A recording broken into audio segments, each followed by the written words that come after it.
Is a daisy a fancy flower? No. What about a chrysanthemum? Chrysanthemums are kind of on the border. They're like fancy daisies. What? No, chrysanthemum's fancy, I think. What about like a peony? I think that's fancy. That's a fancy flower. What about a rose? Roses are fancy. See, here I disagree. What? I think a rose is so ubiquitous and commonplace now that it can't be fancy. I think the appearance of a rose is elegant and fancy, but I think a society has ruined it as a fancy flower because every woman who has a tattoo that says classy lady has a rose on it. True. And if it's on a tattoo proclaiming your class, it is not classy. So you're saying all of the like side boob tattoos that have roses on them are not cool anymore? I didn't say cool. I don't think the rose is fancy or elegant anymore because it is too commonplace. True. Okay. I think you have to be a little more rare to be fancy. If it is the most common flower in a flower shop, can it really be a fancy flower? Maybe it's like the lowest of the fanciest. I think it's the highest of the non-fancy. I think we're 1 point apart on the scale. As we often are on this podcast. Oh, True. yeah, it's a podcast. Should we get into that? Oh, are we doing that now? Yeah, let's do that. Oh, okay. 안녕하세요. 내 이름 란다와 인디입니다. 이 사람 내 친구 진짜 이쁘다. He's Samantha. Whoa. 이것은 팟캐스트 나눈 이것을 사랑합니다. I don't know how to say should. You should too. No, I don't know. My Korean has gotten bad over the years. I'm very impressed. 한국어 알아서요? Yeah. 진짜? I don't know. 아니요. Now Indy will only speak in Korean to me. Welcome everyone to another episode of I Love This, You Should Too. I realize I forget the word should in many languages. It's hard. It's a hard one. Yeah. My name is Indy Randawa, and with me is the lovely, in Korean I said, very pretty Samantha. Oh, thank you. 진짜 이쁘다. Korean Indy is very charming. Not as charming as Spanish Indy. Oh, yeah. Because then I do the voice. Spanish Indy is more seductive. Yes, yeah. Oh, we haven't done any French movies yet. Then I can be French Indy. I've never who met. just tells dirty jokes. Oh, okay. Well, I like that too. Well, welcome to another episode, and we are proud members of the Alberta Podcast Network, which is locally grown and community supported. Say that in Korean. We don't have the time. It takes me a while. I used to be good. I used to live in Korea, so my Korean was fine then. Not so much anymore. But today we are going to be speaking about a Korean movie. In English. Yes. And the English title is I'm A Cyborg, but That's Okay. And this was my choice that I brought to Samantha because how this podcast works is we take turns presenting a movie to the other, something that they haven't seen and probably wouldn't ever choose to see on their own. And Samantha is shaking her head vigorously at this because this probably wasn't one you would have chosen on your own. No. But before we get into the episode for today, let's thank our first sponsor. And that is ATB, the Alberta Treasury Branch, and ATB Cares. With ATB Cares, giving is easy. Donate through ATB Cares, and ATB will match 20% of every dollar donated to eligible Albertan charities, maximizing the impact of your donation. And you can visit atbcares.com to choose your cause and donate today. So if you're going to donate money, might as well go through them, and they'll add in a little bit. That's Can't go wrong with fair. that. That seems like a win-win. Win. 3 wins. Win-win-win. Because the charity, Yeah. ATB, and you. And me, personally. Well, let's get right into things. We watched the 2006 film, I'm A Cyborg, but That's Okay. 싸이보그지만 괜찮아. The Park Chan-wook film. And I had only seen it one time. I was a little concerned if it's as good as I thought it was. But first, Samantha, you were coming into this quite blind, had no idea what you were getting into, and it is a peculiar movie in a lot of ways. That's a good way to put it. What are your first thoughts on I'm a Cyborg, but That's Okay? I didn't get it. You didn't get it? No. Oh, okay. I don't know why. I've like read the Wikipedia page. We just watched more of it over again while we were doing notes. I just didn't get it. Okay, well, I think we're going to have to break that down. Yes. And what that means. But first, maybe I'll go. I maybe didn't love it as much as I did the first time. Okay. I still think it's pretty great. I think the first act is where I had the most issues, but it seems like all of those issues I did have were resolved, and when it got into like the 50% mark of this movie and onwards, I was fully on board. I was invested in the characters and the performances and this unique style that Park Chan-wook has created here. So I got on board pretty quickly. Mm-hmm. But let's go back into your thoughts about it then. Can you answer the question of what did you not get? I don't know. I just felt like it was really hard to follow, and I didn't understand a lot of what was going on. I think, especially because we have this podcast, I'm not like your average viewer anymore. I feel like I have a little bit more like movie knowledge than I did before. Yeah, definitely.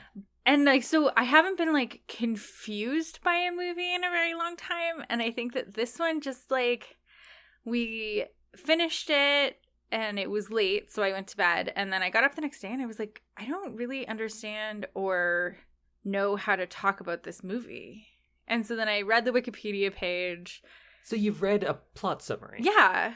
And did the plot summary as written not make sense, or did you not get what the summary said through the movie? Reading the plot summary, like I understood everything that was in it. I think it also just like drove home the fact that I didn't really get the movie. Okay, and when you say you didn't get it, do you think it's more like plot points? You didn't understand what was actually happening in the movie, or that the movie was trying something and it just didn't work on you? I think the movie was trying something and it just didn't work. Okay. I mean, like I understood mental institution and like her thinking she's a cyborg and trying to like recharge herself, and her like her friend in the movie Rain, is that his name? Yeah, that's the actor's name. Trying to like also mentally ill and trying and like having the taking on her kind of behaviors, because I read that in this like, and I was like, oh, okay, well that makes a lot more sense that he like takes on her traits and takes on traits of others in the mental institution. Yes, because he feels like his identity itself is so weak that he's literally disappearing, and that his personality wasn't strong enough, and that's why his mother left him, and he's going through all of these attempts to gain personality in stealing it from others but not creating anything of his own. And then at the end he tries to kind of get there, but by marrying these two personalities, and that's kind of a step, perhaps. At least that's what I think. Yeah, I don't know. I understood everything that was going on.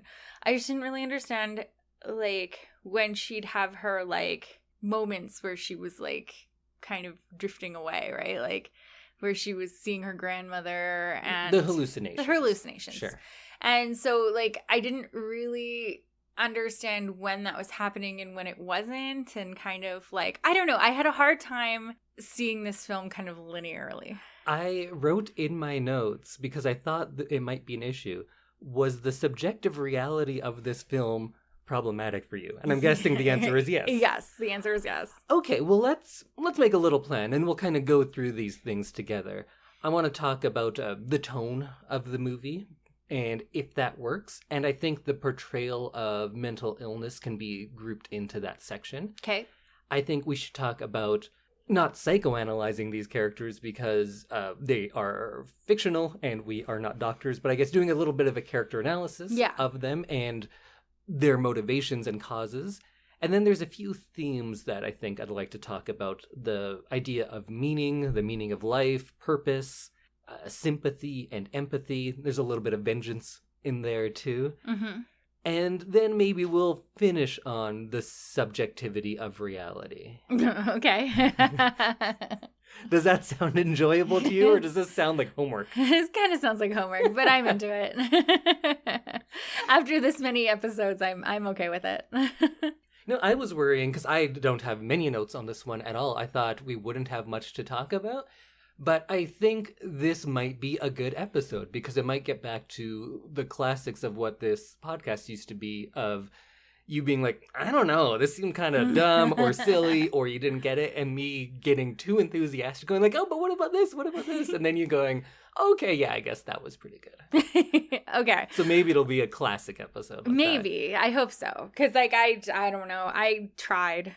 I really tried. And you read notes. You don't do that often. Did some research. We rewatched some of it. And I still, like, feel like I have no idea what I watched.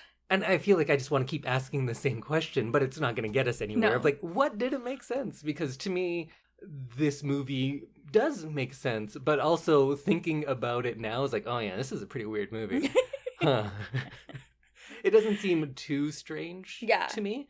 And I think there are a few different reasons. Anything that takes place in a different culture is always going to be a little different. Mm-hmm. And it's not like, oh, other cultures are weird, but other cultures are weird if you're not used to that, right? Yes. I've lived in Korea for quite a while, so there's little things that might seem odd to others that seem completely normal to me. Okay. I know I had a trouble watching any Korean, especially comedic movies before I lived there. I was like, there's nothing funny about this. I don't get it at all.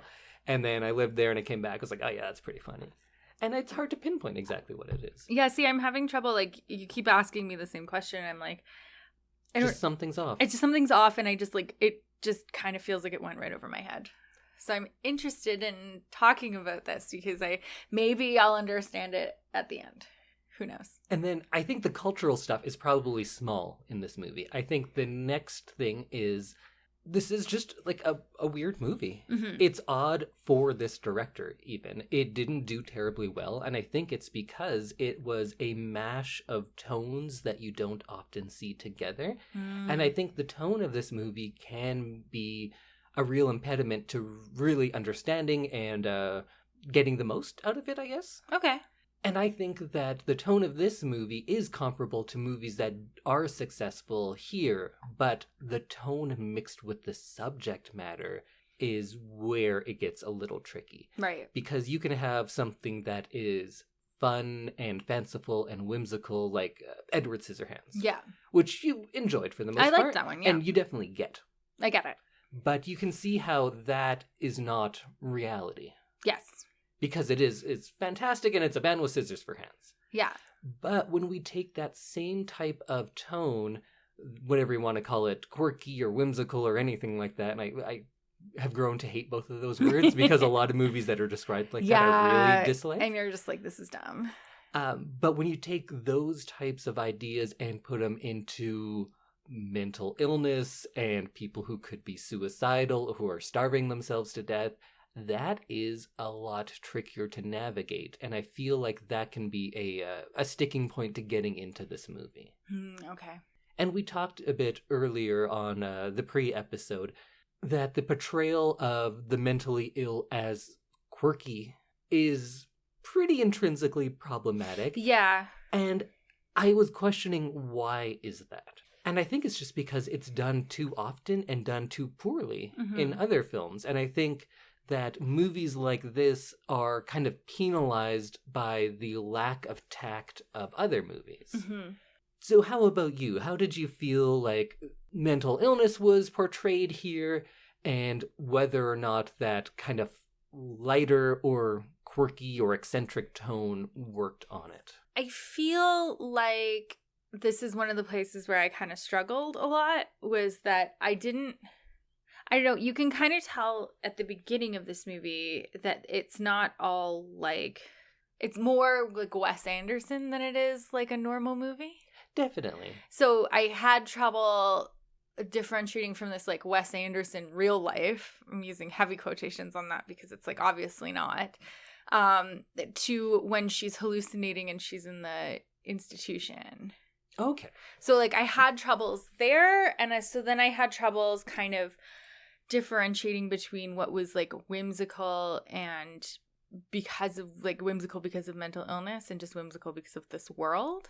Right, because I think if we look at other subjects, right, you can do other things in a silly way. Mm-hmm. Like nobody is upset about the Avengers for their weird take on law enforcement. Right. Right? That's not a conversation because we know those types of movies. We know what they are. Yeah. This is something that's a little unique. Mm-hmm. It's something that we don't see a lot. And before watching it, my worry was that these side characters would get into the silly more than the simply eccentric. Right. And early on in the movie, when they're doing all sorts of background action, like there's somebody who's walking into the wind, but there's no wind. There's someone who just rolls across a hallway. You think that like, oh, this is going to be the case. But I think the movie does go that extra little bit and talks about a bit of backstory and tries to complete these people, to make them people and not just look at this weird guy who walks backwards everywhere. Right. Sure, it is a short backstory, but it is there. Mm-hmm. And I think we have to realize that this movie is not a clinical diagnosis. This is not a movie that is really tackling the issues of mental health, at least not directly. Mm-hmm. It's not showing you reality and criticizing the healthcare system. It's rather just taking these ideas and yeah, it is having fun with them, but why can't we have fun with everything? Yeah. And I think that ultimately the portrayal of the mentally ill didn't bother me because the entire movie is set up as being fantastic right from the beginning. It's not like everything is normal and then here's these wacky characters. Everything has a definite sense of like a dark whimsy to it. And it sets up right off the beginning. We get the score that is more Danny Elfman than Danny Elfman, right? It's this really carnival-esque. And when you hear that, I feel like, okay, this isn't reality. So I can't judge it by the terms I would judge a movie that's trying to depict our life. This movie is not that. Not realistic, yeah. No, and I think once you get out of that sense of our realism, that is a lot more freeing, and you can just take this movie as something else, right? If you were to watch a cartoon and then be like, hey, cats and mice can't do that, this movie is crazy. No, of course not, and that's not what they're going for here.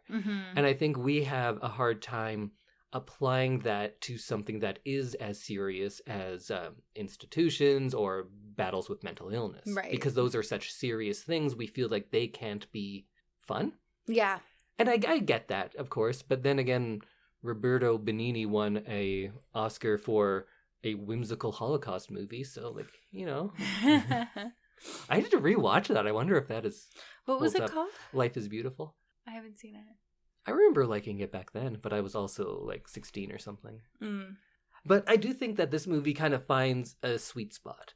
When we see the hallucinations that she has, they're not played as silly and we laugh at her, and they're not played as scary and she's something that should be feared. They're just a matter-of-fact representation. The hallucinations are just as real as the rest of the movie. Right. They're not treated differently. Yeah. They're not shot differently. It's not that one is fun and the other is serious. They're treated the same. So I get why you find that kind of confusing to differentiate. Yeah, and the fact, usually like in a movie that has kind of like alternate reality in it, there's a change in lighting or tone or music, absolutely. Right? Yes. And this had no cues like that. And we probably won't get into it until the end, but why do we need to differentiate? Because it's confusing. But her reality is what we are trying to learn about. Right. Objective reality, if that can exist, doesn't matter because we are concerned about the lives of these characters. So their reality is reality. And I think we kind of learn that throughout the film. I think that might even be like a message that they're going for. And I think that these hallucinations that she has, by not making them terribly different, not scarier or funnier, or I guess they are scary because of the content, but they're not treated differently. Right. So I think that by doing that, Park is just showing you insight into the character. Her hallucination about shooting people down with her fingertips is just as meaningful and in the same way as if someone were to do a voiceover while they're writing a letter home and telling about their true self. Right. This is just an extension of that, I think. And I like that regardless of how bizarre she acts or appears, she never allows that to overwhelm the character's humanity. I feel that she is it's funny to say it because she's a cyborg, or she thinks she is, but she is human before all else.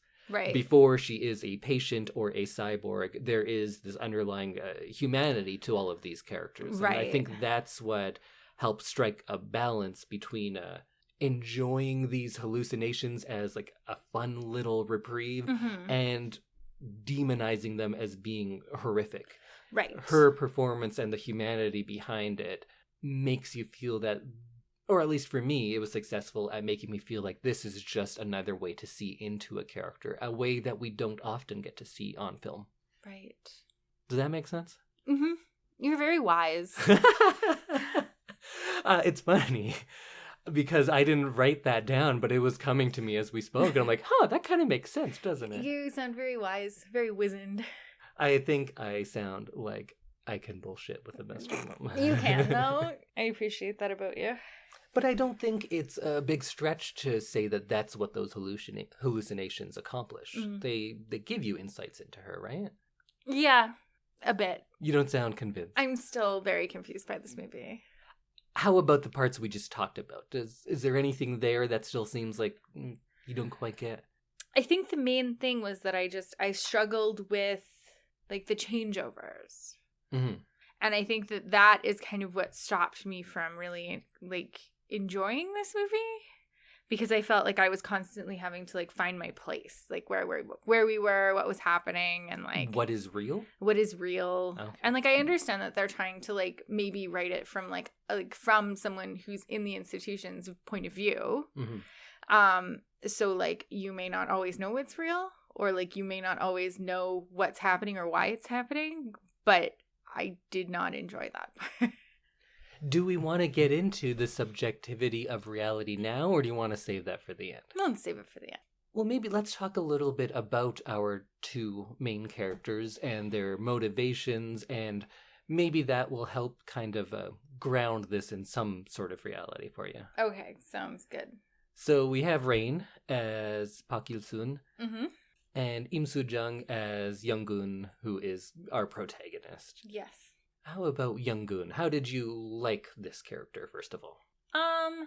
She was very interesting to look at. Definitely. That hair. Let's start there. Let's talk about this appearance. Break it down for us. Yes. So the hair, and what you realize after is dentures.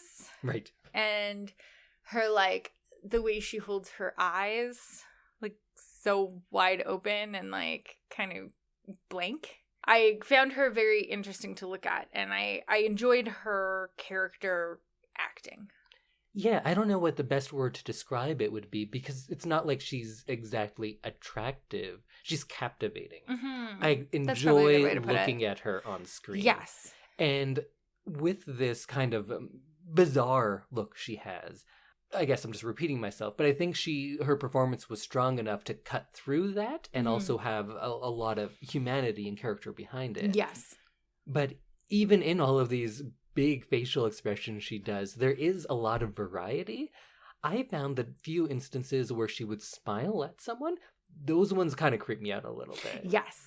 With her big wide eyes and that hair, and then smiling with the dentures usually. Or there were times later where her eyes weren't wide and she was smiling just with her normal teeth, and maybe it was because that was such a departure of who she was before that those seemed a little creepy. Yes, that was definitely creepy. So this actress is very impressive in this role. Mm-hmm. I think it would take a lot to like do that, go that far with it.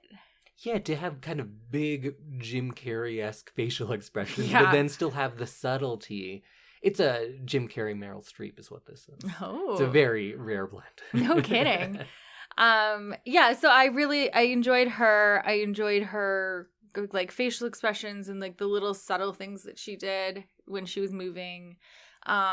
Her bag that she carries around, right, like the way that she kind of protects it and everything. And then when she's out in the rain at the end, her face, because she looks kind of at peace. Yeah, she looks the most, if we could use the word normal, she looks the most normal. Yes, then. With him, and they're both like pretty calm. Yeah, her appearance with those, she has bleached eyebrows as well. And the top of her hair is dyed blue. Yes, yeah. And then I assume that's a wig? Maybe not. Maybe she does have that much hair, but it's her hair we get to see in that scene where she's topless and we get to see her back. Mm-hmm. Her hair is as wide as she is. Yes.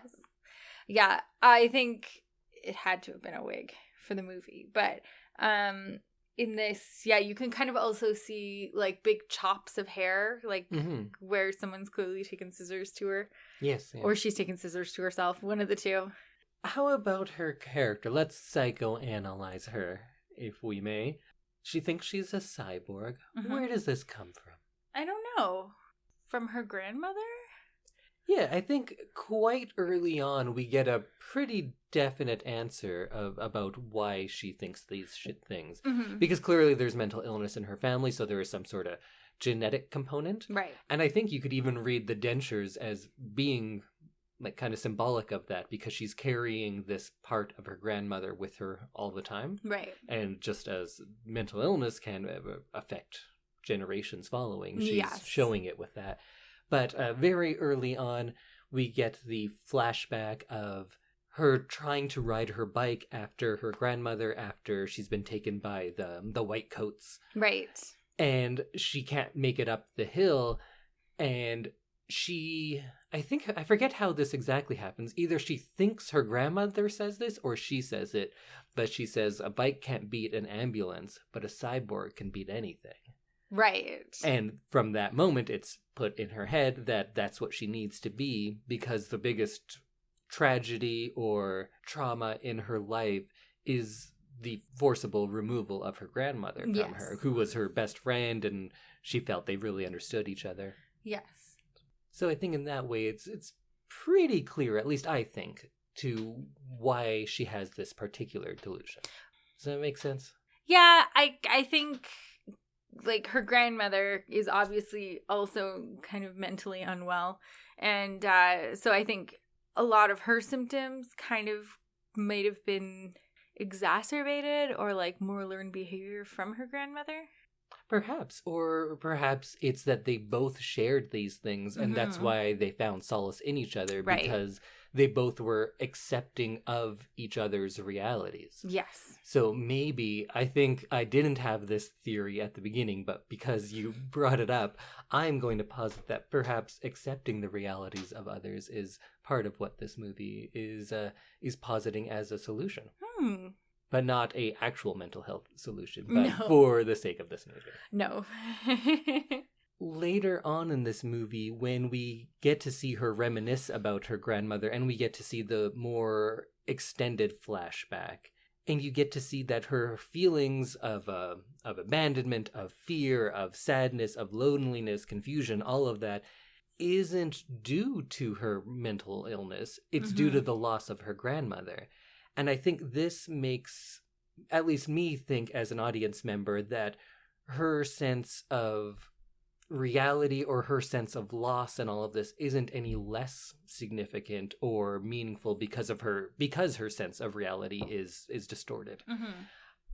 And I think that kind of speaks to the idea of that the reality outside of the person doesn't matter as much. If your reality is one thing, realities outside of that don't have the same impact on you.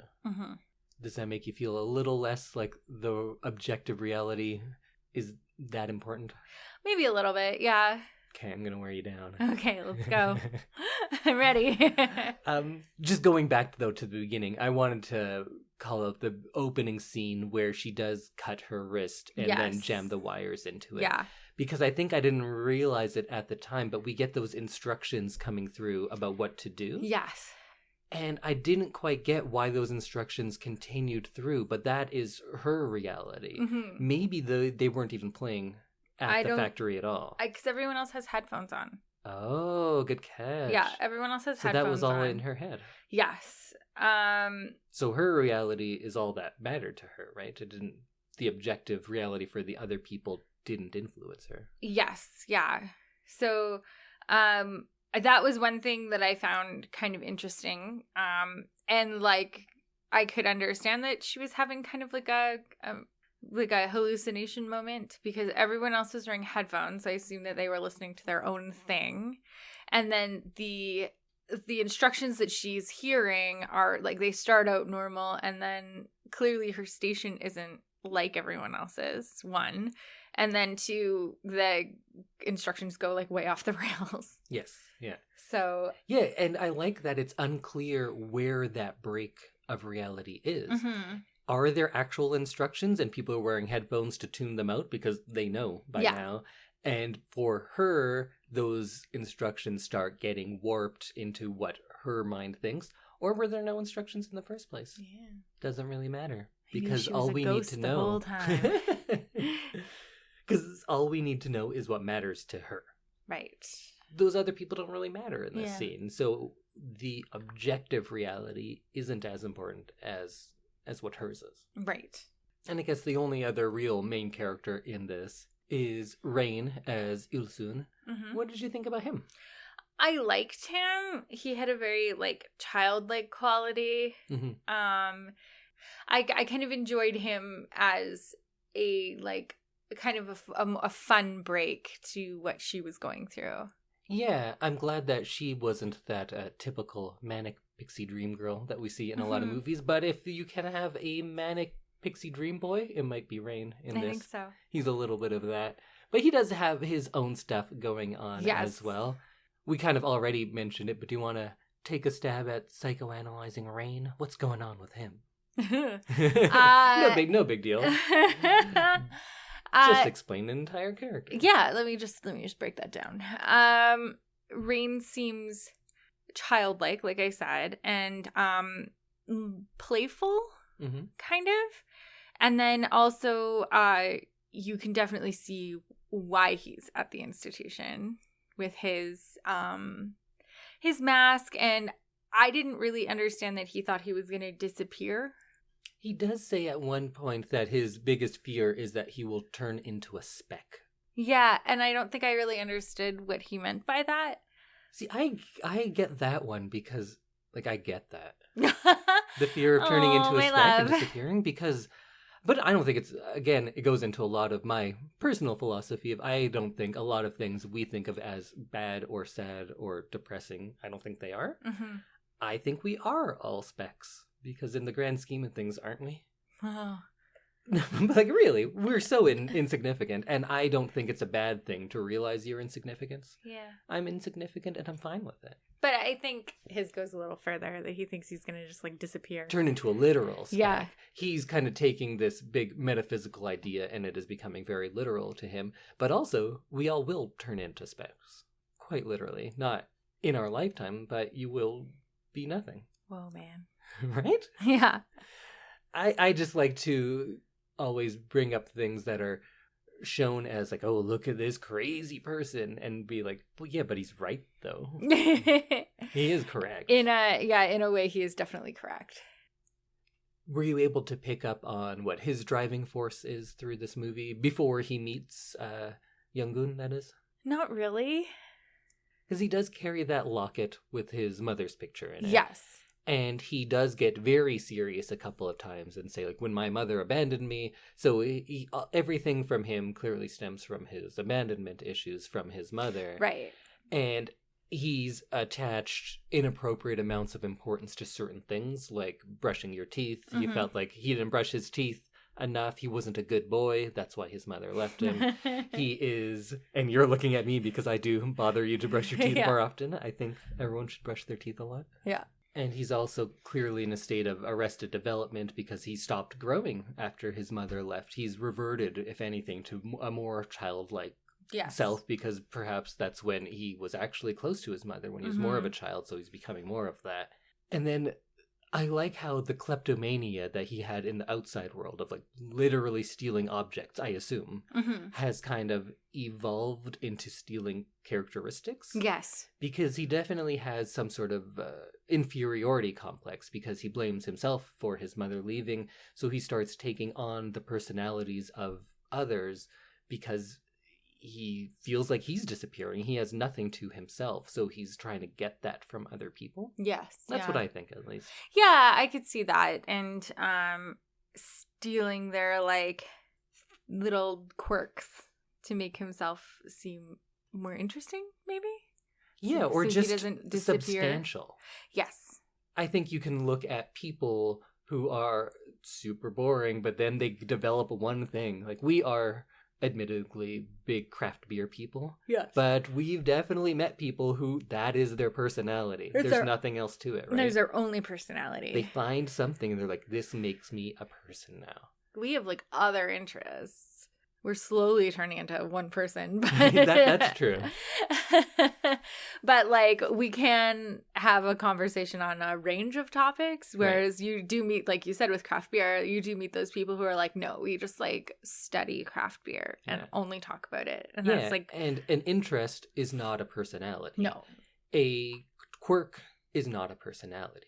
And the movie, although, is kind of guilty of that at some points because some of these characters, they're not explored as much as the main two, and they are just that one quirk. But simultaneously, the movie is making the argument that him taking these single things does not make him a full person. He needs more to him. He needs to have some sort of purpose, which we get into later. Yes. Does that seem fair? That seems fair. So do these characters at least make sense to you? Yes. Yes. So we're on our way to this movie making sense. Yes, thank you. A little more than when we started? Yeah, I think so. I think maybe talking it out, like, that sometimes helps too. With the like character traits and everything. Like, I feel like I understood them better than I thought I did. Mm-hmm. But it's, I don't know. This is where I get lost again. How so? Like, now that we've talked about them, I feel like everyone else in this movie doesn't really make sense. What do you mean? Like, the grandmother, I get. The mother, I didn't really get. What don't you get about her? She's just kind of a dick, is what I get. She's kind of a dick, yeah. And I remember her saying she was too busy for her daughter. But I, like I didn't understand their interactions. Like, when she comes and brings food and, like, seasoning, but also, like, a teaspoon of her grandma's ashes. Mm-hmm. Like, I didn't really understand the mix-up there.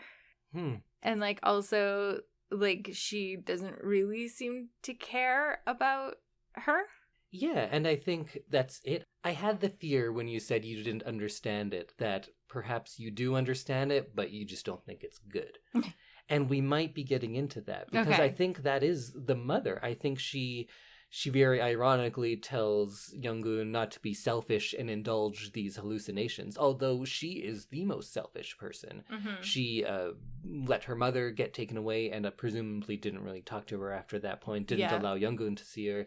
She's not really been any sort of help to Young-goon as she goes through this, because the mother seems more preoccupied with her little, I don't know, she's making sundae or something, sausages, right? Something like that, and she's more invested in that than in any other people. Mm-hmm. And I think that the movie posits an idea that the meaning of most of this is to help others, to empathize with others, or at least sympathize, because there are a lot of ideas of sympathy and empathy and what is one's purpose. Right. Maybe we should get into that part a little bit. Sure. Because Young-goon does say more than once that she is looking for her purpose. Right. It's quite explicit. It's not one of those hidden ones of this person is looking to find their meaning in life. She says, what is my purpose? Mm-hmm. And we're used to robot characters who have a distinct mission. I think that's what we know most about any sort of, like, the Terminator is here to save John Connor or kill, depending on which Terminator. Yeah. Hal has his mission. Every robotic character has usually a single track mind, and they focus on that one thing. Right. And she is always looking for that, because she feels, probably as a person was before, that she was directionless, didn't have a purpose, and now that she's taken on the cyborg identity, it's all the more important, because the one thing she knows is that a robot should definitely have a distinct mission. But she's asking for that, and when she has those dreams or hallucinations or whatever about her grandmother is telling her, your purpose is, and then it always gets like she can't hear or she can't see what she's saying. Right. And I think the movie is kind of positing the idea that finding a person to connect with, or empathizing or helping others, is the purpose. Mm-hmm. Do you agree? What do you think? Yeah, I don't know. Because, like, you can kind of see her wanting to get back at the white coats. Mm-hmm. And, like, she seems to use that as her purpose. Yeah, for the most part. For most of the movie. But then it does change towards the end with her interactions with Rain. Mm-hmm. Because she does get to the point where she figures out, or she thinks she figures out what her purpose is. And she kind of does a lip reading, and she discovers, like, oh, my purpose is that I am a nuclear bomb. I need to destroy humanity, and the only way to do that is to detonate with an electric shock. Right. So she does get to the point of having that specific purpose. Mm-hmm. But instead, when she goes there, she does not get hit by electricity. She definitely doesn't detonate. But what she does do is create a kind of a bond with a human that she hasn't done since her grandmother was taken away from her. Right. So her purpose, I kind of think, is to get back to the point of humanity, of interacting with people as people. Because that's but what has been missing from her life in this throughout this time, because she hasn't found anyone who has an interest in her like her grandmother did. Right. But now with Rain, she has that again. And I feel like she doesn't even realize it, maybe? Not until the very, very end. Yeah. But at the end, she starts brushing her teeth. Yeah. As well. And then this is the first time that it's been flipped, because Rain has always been taking the characteristics of others. Right. And finally someone is taking something from him. And that's kind of a validation to him, because he is not nothing. Mm-hmm. He is someone with, sure, it is a silly little quirk again, but it is something that has made an impression on another human, which hasn't happened before. Because in the past, everything that he was asked about was, can you take this from me? Do this for me? Yes. Nobody really knew who he was. And when he was being chastised for things, it was always about taking from others. It was never about being who he was, because we didn't know who he was. He was a thief. But in this instance, he has made an impression on someone. Mm-hmm. And sure, it is superficial, but it is something. And vice versa, he is now grabbing the lightning rod. He has taken that from her, and she has taken something from him. And I think we can definitely say that there is, in their own, perhaps weird, unique way, there is a connection between these two characters. Yeah. And what is your takeaway from the very, very end? Do you know what happens at the very end? Which part? Last shot of the whole movie. I can't remember what it is now. They're laying naked on top of each other. Oh, I didn't notice that part. So earlier she had said, like, oh, our socks are wet, we have to take them off, and then the tent blows away, and then they spend the night out in the rain, just being rained on. And then he says, well, it's not just that our socks are wet, implying that, like, all of our clothes are wet, we should take them off. And then it cuts to this big wide shot, and it's hard to see, I think. Yeah, I think that might have been why I missed it. But you see them, what it looks like is he's laying on his back naked, and she is on top straddling him naked as well, just kind of laying down on him, and he's stroking her hair. Yeah, I think I was looking at the rainbow in this scene and not so much them. Yeah, and if there's a more clear vision of, like, look, everything's getting better, it is that the rain is stopping and a rainbow is appearing. Yeah. So I think it is a bizarre step. And perhaps a small step, but I think it is a step for both of them in interacting with another person as another person, not as a single quirk, as a antagonist, or as a means to an end, but acting with another person as a person. I missed that part, but I think that it kind of does show that, like, they are going to be okay in some way. Yeah, I wonder. Like, I don't know, maybe I'm taking it too, like, literally, but I feel like the rainbow and the rain stopped and they're, like, together? It feels like an optimistic ending. Yes. I don't think the journey of them, or what the previous hour and a half had shown, makes you feel like, oh, they're better now. Yeah. But I do think that this is definitely the most optimistic point of the movie. Yes, because he's gotten her to eat. He's convinced her that rice will help her, like, power the up. Rice Megatron. And so I think she feels really at ease because he's taking on a lot of the same traits that her grandma had.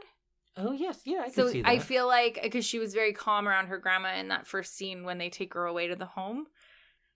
So I think I felt like maybe because he's slowly taking these traits from her, that he's also kind of just becoming familiar like her grandma. Mm-hmm. And in taking the traits onto himself, in the past, other people had used that as a sort of therapy, right? Mm-hmm. If there's a trait they don't want, he would come and take it from them. Right. So maybe that's the way he knows how to help. Mm-hmm. But she's also reciprocating in this end part by taking on some. So it's showing that she is kind of stepping out of what she used to be. And like sharing the burden almost. Yeah. Yeah. Yes, I think that's a good way of putting it, actually. But can we touch on the Rice Megatron? Yes, we can. Oh, I loved that. That was such a cute scene. That was one of my favorite parts in the movie, It's somehow romantic and crushing at the same time. Yeah. Because when he says, like, oh, and take your top off, and he's, like, very nervous because he's like, ooh, a girl, right? Because he's a child. Yes. And when he sees her and how small and frail she looks, he cries. Yeah. Like a single tear rolls down. And then she is behaving more, I don't know if normally is the right word, more cordially, more talkative than she had been at any time in the past. Because it seems like this is the first time anyone has really taken an interest in her. Yeah. The people there don't even know that she thinks she's a cyborg. They just think she's quiet and won't eat. Yeah. So they can't even begin to try to help her. But this moment was of pretending to cut a hole in someone's back was such a, like, real sweet moment. Yes, because he's like, he understands kind of maybe in a weird way how to help her. Yeah. And it's by, one, doing something that she can't see, and two, like, coming up with a really, like, big story for what this thing he's putting inside of her is. And playing into her delusion. Yeah. And you can, of course, talk about, like, well, that's not sound medical practice. Sure, but that's not what this movie's about. It's a fanciful tale. Yes. And I think the heart of what that means is it's just sympathy. Mm-hmm. He's understanding where she is coming from and trying to help her out on her own terms. Yes. Rather than forcing something external on her. Yeah, I thought that was really sweet and so helpful, like that he'd stopped kind of stealing things from people and he figured out how he could give something to her. Oh, good one. I like that. He's giving back for the first time. Like, he's got the hot takes now. That's true. Very nice, very nice. And I do like following that we do get a sense of community as well. And after the first little bit of the movie, I didn't know what to think of all these side characters. Right. They were too much and not real people. Mm-hmm. But at this point, when everyone else is watching her and waiting to eat and waiting to swallow until she does, you get that everyone is on her side. And it was nice. I just liked that a lot. It was nice. That was a nice moment. And you could really see that these people were like kind of her people. Mm-hmm. Yeah. Yeah, they were able to see something in her. And they all do kind of try to go on that hunger strike as well to help her out. They see something in her that they perhaps see in themselves. Well, and it's like the fancy lady who's like always doing skincare and eats all of her food. Oh, yeah. So that the orderlies don't notice that she's not eating. Mm-hmm. I think that was another way that she could like help her. Well, also kind of fulfilling something for herself because I'm sure she just wanted more food. Oh, yeah. I never took that as a helpful thing. I thought she was doing it for her own personal gain. But I guess she was doing what Young-goon wanted, I guess. Yes, exactly. I know it wasn't helpful in the like way that getting her better or like helping her like physically, but it did help her like kind of mission of not ingesting any more food. Mm-hmm. So I thought that was kind of a sweet moment too. I also liked that there's no real antagonist in this movie. I think a lot of movies that deal with mental institutions, you usually have very cruel nurses or doctors or something like that. That wasn't the case here. Instead, you have doctors who are not the best. They're doing their best. Mm-hmm. They're trying. And I think that not having a set antagonist helps make this movie just about Young-goon and her reality. Mm-hmm. Because she is kind of her own worst enemy in a lot of ways. I think we kind of covered it, but I did want to speak a little bit about the ideas of sympathy and empathy in this movie, because that comes up a lot. And it's even in the title of other Park Chan-wook movies. Is it? Yeah, Sympathy for Lady Vengeance. Oh. Or Sympathy for Mr. Vengeance? Yes. And then Lady Vengeance is another movie. Oh, okay. And also Vengeance. Vengeance is a big part of this movie, too. Big vengeance person. He is, yeah. But that's also what Young-goon wants, is vengeance on the white coat people. Yeah, and she thinks that sympathy is a sin, which is a really interesting and telling take. Yeah. That sympathy to her is a sin, and she wants Rain to take away her sympathy. Yeah. But in doing so, you're causing him to not just sympathize, but empathize. Mm-hmm. Because then he literally feels those things. Yes. I really just liked all of that. And I liked her 7 deadly sins are 7 of the things that I think describe me very well. Sympathy. Yeah. Being sad. Yeah. Daydreaming. Yeah. Hesitating. Yeah. Restlessness. Yeah. Feeling guilty. Yeah. Feeling thankful. Yeah. That's me. But I just oscillate between those 7 is things. such a good way to describe you, because I just think about things and then I don't act. That's how we're very different. Yeah. Is I'm a like, I like it, I have the money, I get it. Yeah. And you're like, oh wow. I'm a little bit like Hamlet. Like when we were buying our house, I was like, yep, this is the one that I want. Yeah. And then you're like, I don't care the price, let's get it. Yeah. And I was like, well, with that layout of the basement, it doesn't work. What about this? What about this? And I'm like, we can make it work. It'll be great. I can really see us here. And like, I was all in like 3 weeks before you were all in on it. And then I'd be all restless all night and not sleep. And then I'd feel guilty about not buying it because you wanted to. And then I'd daydream about what we would do in the house. And then I'd be sad about leaving a different house. But I'd have sympathy for you, and then I was very thankful to our realtor for all they did. Ugh, our realtor's amazing. If you need a good realtor, send us a message. Oh yeah, big shout out Sarah. Sarah Lieb, she's amazing. She'll really hold your hand and tell you what you need to hear. Yes, yeah, very true. Not what you want to hear, what you need to hear. Very true. But yeah, I loved that book as well because it's all cat based too. Yes. I love the art. You I are will part buy cat. that. Oh, I wish. I would buy that book if it were available because it describes me a little too well. It does. I felt a little personally attacked. Those are like, that's you in a nutshell. And it's just a cycle. Yeah, I just go between those. Yeah. 7. I think there's a few other ones I have, like hungry. I get hungry sometimes. And then guilt. Oh, yeah. Then I do. I feel Yeah, guilty about you everything do. I eat, but I'm so thankful as well if someone makes it for me. I feel like I'm trying to like learn more of those things.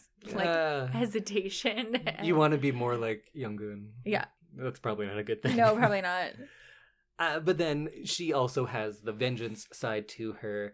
And the one time it really clicked for how real that feeling was, she has a few different hallucinations where she's violent or doing different fanciful things. Mm-hmm. But there is one that sets itself apart from the others, and it's the most sustained one. And there's a part where it's a wide, long shot. So it's wide up from a building, and it's her going through this like beautiful garden type courtyard thing, and she's just mowing everyone down. Right. And this is so different from the rest of the movie because the movie has very, I don't know, playful camera movement. Yeah. It's fun, it's light, it's moving in and out of things, but at this point, it's fixed, and it's probably 30 seconds. A lot of this movie does seem like it's someone walking around after her. Yes, yeah. Like it's you got feel that like kind you're of there with her. jerky, like kind of whimsical, playful, like almost like Il-soon or Young-goon is holding the camera and you're moving around and like because you're kind of unsteady and it kind of moves like a head would move. Whereas in that one shot it's still. It looks like a security camera. It does. And we now have seen security camera footage of people being killed. It's on the news. Yes. You've seen it somewhere. So it brings a real harsh reality to that scene. And it makes you feel how real this idea of vengeance is for her. It takes you aback a little bit, right? Because you are in this fanciful movie where all sorts of, like, anything can happen. Yeah. But here you have a real harsh reality in a scene about a woman believing she's a cyborg with finger guns. Yeah. It's a great, like, dissonance in the combination there that I really did like. And in that sequence as well, Rain seems to be acting as Rain would, not as part of her hallucination. Right. And it's almost a blending of realities, because I wonder, is that Rain's thinking or hers? Does he fear she will do these things because of what she has said she wants to do? Yeah. Or if she is having this hallucination of cold-hearted vengeance, which is what it is, but she includes Rain being terrified, that's a big step for her. Yes. Because she is beginning to empathize with him and the fear that he would have. Yeah. She is thinking of other people, which she had not been doing before. Interesting. And there's also, like, no music in that scene. Yes, it's very quiet. All you can hear is, like, the gun. Yeah.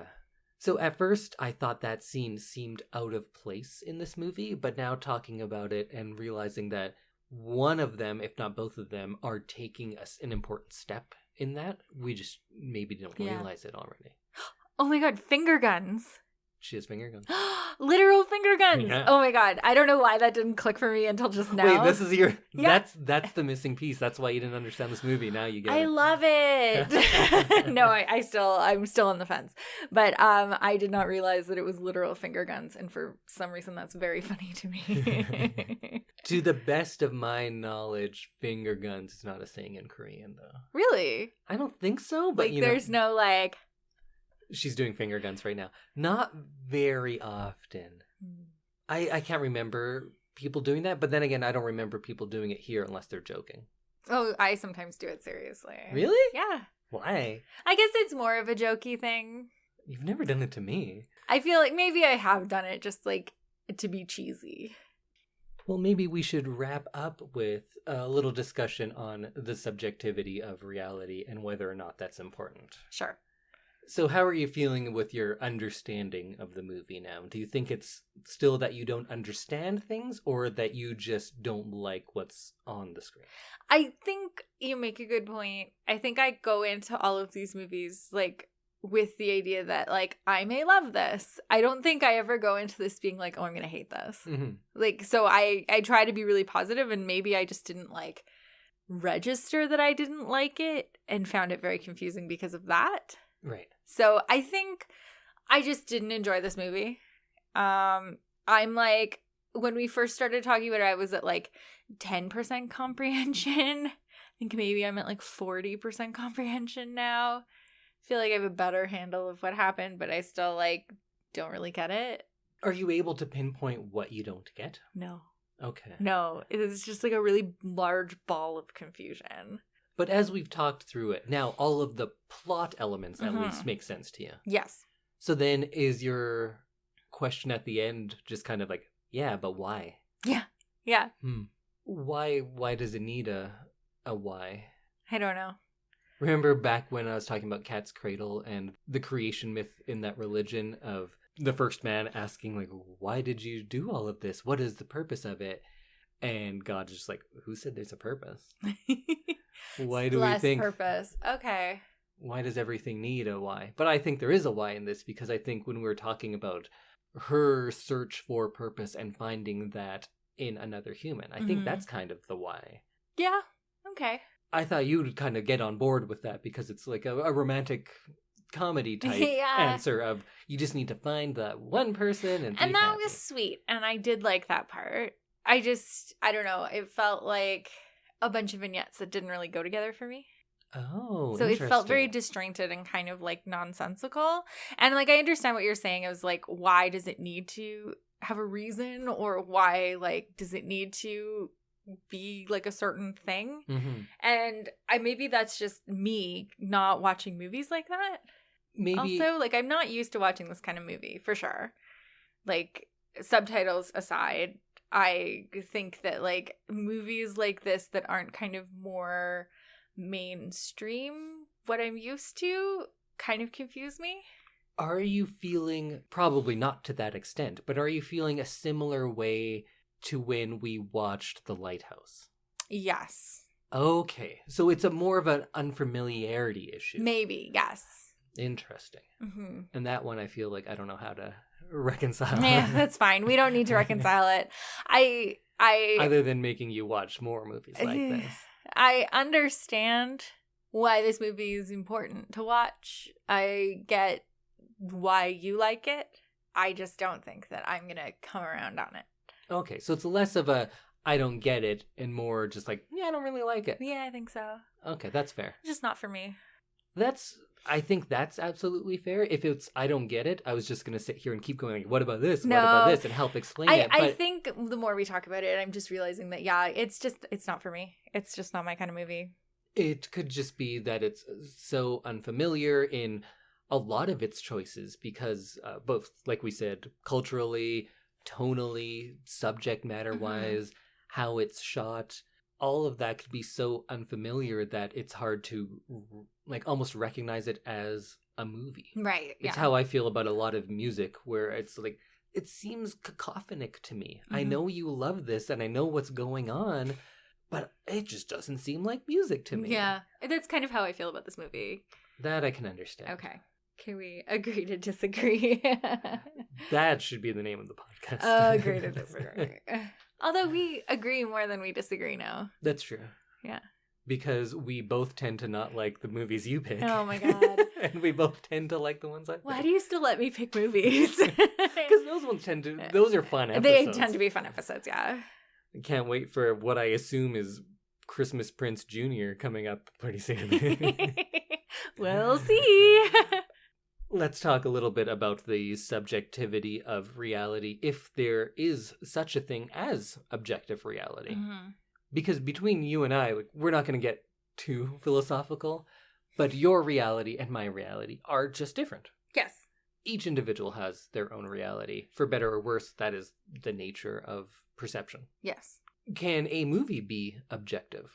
Because even if it's a documentary, they're editing it in a certain way to elicit a certain feeling. Right. There's music put in. Why did you put the camera there? Everything is a choice to get you to feel a certain way. Right.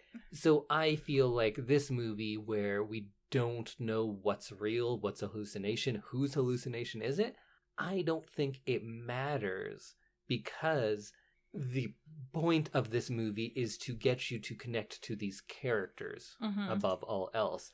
And I think the way that they do this, in putting all this out there, in having Young-goon's hallucination being just as valuable and as real in how it's shot, how it's depicted as anything else, it's showing you more insight into the characters than it is the plot or what we would think of as objective reality. Right.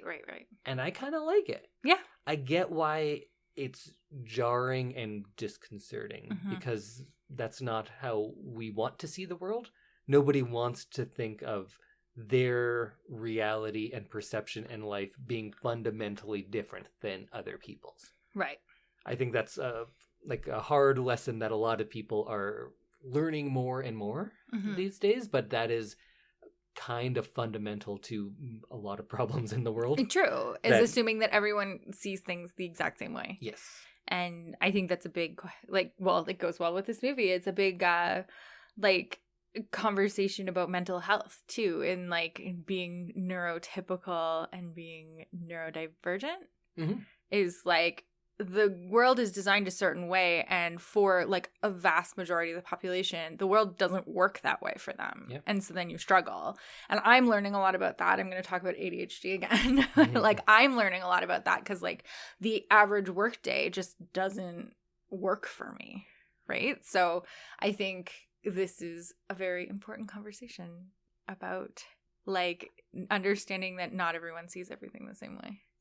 Yeah, and when we start talking about ideas of mental health, there are certain things that we just think, this is bad, this is good. Yeah. And I always am like, why, though? Yeah. Because a lot of the things I think of, people say like, oh, do you need help? I'm like, no, those things are fine thoughts. I don't know why it's not allowed for people to be like, oh, I believe life is meaningless. And everyone's like, oh, no, that's fine. Why is that a bad thing? Yeah, it's true. It's when things become, like, dangerous. Right. It's like, that's when you get into your, like, suicidal thoughts or, like, a self-harm and that kind of thing. Then that's when maybe intervention is important. But I think, yeah, like, if you think about stuff like that, it's fine as long as you're not taking it any further than that. In that same vein, is it all right to tell Young-goon, yes, you are a cyborg, but now you have a rice Megatron, so you have to eat food? Is it all right for her to think she's a cyborg if that means she lives a healthier, happier life? I think so. I don't know. That, because again, I think that's a coping mechanism, then, yeah. right? And I'm, like, learning all about coping mechanisms on my own journey. And I think that is how you kind of fit yourself into that neurotypical world, is by learning those coping mechanisms. So, like, not that starving yourself is neurotypical or, like, not starving yourself, but it's like she eats food, then they can begin to kind of help her with her other issues that she has. So I don't think it's tricking or, like, malicious to get her to, like, believe that she has the rice Megatron. Maybe doctors wouldn't approach it that way. But if it gets her to eat, immediately it is helpful. And they can then begin to work on all of her other things, like being a cyborg or thinking that she's going to murder all of the doctors. And there's so much research into Alzheimer's these days that now suggests, like, yeah, go with it. Go with it. Just go with what they're believing, play into it, have fun with it. And that seemed cruel in the past, right? But we're kind of getting into real mental health, which this movie isn't terribly concerned with. It's there. It's there, but I don't think that's the heart of it, because it is in this fantastic world that is distanced from our reality. It's more about the themes that are present here than the actual, like, this is what you should clinically do. Yeah. This movie doesn't try to do that, nor should we. Because exactly, yeah. We don't really know what we're talking about. But I like that most films that take place in an institution of some sort, a mental health facility, whatever it is, a rehab, anything like that, they tend to start with a person who is, whether you want to call it normal, neurotypical, anything like that, a person that we trust. This movie does not do that, and it puts you kind of like off kilter right from the beginning. Right. Because we don't have that clear, truthful, what we would consider objective reality view of anything. In fact, the first person that we get who we think has that kind of control is that woman who's showing Young-goon around about, like, this person says this person does this, don't go over here because of. And she ends up being a patient. Yeah, we learned that that's what she does. She makes up stories for everyone. Right. So it gives us what we want by showing us a character like that, and then it pulls the rug out from under you and saying, like, oh, not only does this person not know what they're talking about, nobody here does, and you are going to be questioning that for the rest of this movie. True. So I feel like I've already kind of made my argument of why I don't think it matters, because the lack of objectivity gives us more insight into the characters, and I think that's what this movie's more concerned with. Does it bother you not knowing what is real? Not as much as it did when I first watched it. I think I've, like, accepted a little bit more that it's not going to make as much perfect sense as I want it to. I think it does a very good job of kind of demonstrating her struggle in all of the, like, different ways that they show her environment. I think I just need to stop needing it to make sense. Yeah, I think that is definitely a part of it, or at least sense in that way. It's kind of like what I say about superhero movies. Right. You can do whatever you want as long as you play by the rules that you set forth. Right. And I think this movie sets forth quite early on that there are no reliable narrators. There is no objective reality. But what you are seeing is the reality for someone here. And the realities for these characters is what we are concerned with. the reality in this movie isn't your reality at any point. Right. It's already stylized. We're starting with that Danny Elfman music that turns into kind of Jan Tiersen stuff. So it's like a mix between Edward Scissorhands and Amelie, which just made me think of those movies a lot. And when we're watching those movies, we question it less. Yes. When Amelie is so over the top in its quirkiness and its cuteness and these elaborate things that are done out of love, it's beautiful and we have no problem with it. When Edward Scissorhands is a monster in leather with scissor hands looming above this pastel town underneath, we don't think that's over the top because that's the world that they've created. But this one, because it does get into a lot of real problems, it touches on them at least, although not always the most concerned with them. It seems like people have more of an issue of those types of elements being brought into a movie like this. But I think they go so far into this lack of objective reality that it's something new. It's not just Wes Anderson or Tim Burton and their style. This movie's style is the minds of these people, almost. Yeah. And yeah, that can be very off-putting, especially when we are put in the world where these people are not mentally well, and we are seeing things through their eyes, both by having that fluid camera move around like they do, to having those hallucinations be presented just as real as anything else. It's not a place where people want to be, but I feel like movies in general do too much work to make the audience feel comfortable all the time. I think we need to feel uncomfortable in order to deal with things. And although I don't think this movie has a terribly grand take on mental illness, I don't think that's its primary concern. But what it does do a great job of is putting you in the mind of someone else and letting you know how they think things through. And that doesn't always make sense because the way you think doesn't always make sense. But I think there are enough clues throughout that gives you insight into these characters and makes you feel closer to them. And I think that's why I may have talked myself into loving this movie again. It does something unique and something hard to do and something I don't see a lot of. And I think it's successful at those things. I get why those things are not the most appealing things, because you don't want to be in the mind of someone who's going through this, and you want to have an answer.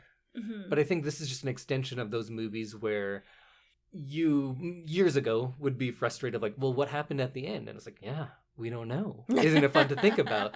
And that was like a frustration. And as you've watched more, that's become, I think, less of a frustration. Yeah, I think so.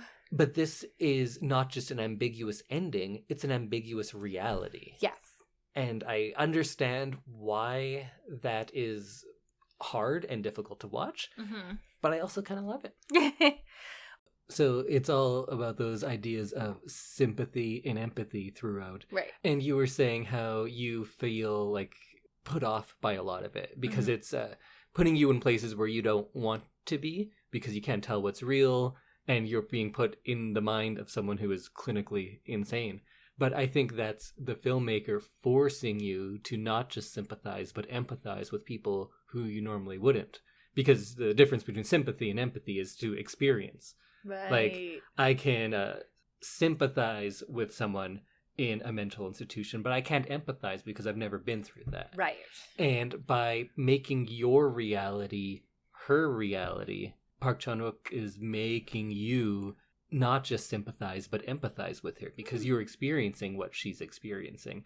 And the disoriented feelings that you're always talking about is, I think, intentional then because you're seeing things through her eyes and you're getting a feel of what her world is. It's forced empathizing. I still don't think I like the movie. Yeah, it's fair. Well, that was a really good wrap up for this movie. I don't know that I could have said it better. Well, you also don't agree. No, but I mean, like, that was a really nice way to kind of tie everything up. Thank you. You know how I get on a roll sometimes and I do. Start talking with my hands and I don't make eye contact and I soliloquize like that.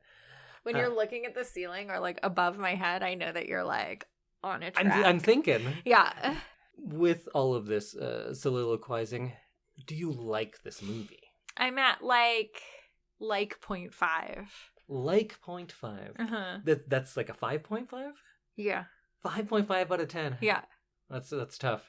It's going to bring your rankings down. Yeah, it really is. Yeah, 5.5. All right. Yeah. What about you? Are you firmly in the love camp? I'm like at an 8. Okay. I think it's very good. It's fun. The performances are great, and I loved the style, like visually, and then the soundtrack is a lot of fun too. Rain yodels. Yeah. Because he steals the yodeling from the one woman and then steals the flying from the other so that he can give Young-goon this fantastic journey. Yeah, that was cute. Yeah. I liked that. Well, that brings us to the end of this episode. Samantha, could you tell us about our second sponsor of the day? Yeah, our second sponsor of the day for our regular listeners will be a familiar one. We are sponsored today by Roomy. Roomy is a service available to homeowners and people even who don't own homes. Their Ask a Home Inspector program allows you to speak to a professional home inspector by phone or video call to get your questions answered about your home. So if you have cold drafts, flickering lights, and leaks that you don't know where they're coming from, or if you've ever wondered what's really going on in your home, Roomy's Ask a Home Inspector service can help. Roomy will let you know what's easily fixable with a little do-it-yourself, or when you might need to call in some professional help. And we used Roomy to find both our home inspector for our new home and a painting service and possibly an air conditioning service for next summer. So, or maybe someone who can soundproof a room and we can have our own fancy studio. Oh, podcast studio. We won't have to stop whenever cars go by. Yeah. So if this sounds like something that you might need, or if you've ever had a question about something in your home, you can visit roomy.ca, that's RUMI.ca, and book your Ask a Home Inspector appointment today. Thank you. And you can join us here again next week, where we will each have a spoiler-free review of something that we are into, just a nice little short one. And Samantha will let us know what we're watching for the week after. Yes, I'm excited to find out. Oh, you don't have? I was going to ask for a hint. It's an odd season because it's like post-spooky, pre-festive. Mm-hmm. And it feels like it's just like really random. So we'll see what I come up with. Like this movie. So we will see you next week. Bye, everyone.